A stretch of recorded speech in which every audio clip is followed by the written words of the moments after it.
সিদ্ধান্ত ভিন্নভাবে আমাদের প্রধান নির্বাচন কমিশনার যে মন্তব্য করেছেন সেটাকে প্রত্যাখ্যান করছি। প্রধান নির্বাচন কমিশনার তিনি আজকে বলেছেন আমাদের যে জেলার সহযোগিতা শরীর মুসলিম হাজি ভাইয়ের উপর সন্ত্রাসীরা যে গুলি করেছে সেটা নাকি একটি বিচ্ছিন্ন ঘটনা।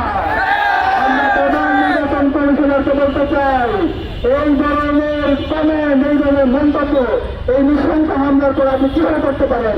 অনতিবিলম্বে আপনার এই মন্তব্য আপনি প্রত্যাহার করেন এবং জাতির কাছে প্রকাশ্য ক্ষমা চান। আমরা আপনার বিরুদ্ধে আমাদের আন্দোলন সংগ্রাম শুরু করব।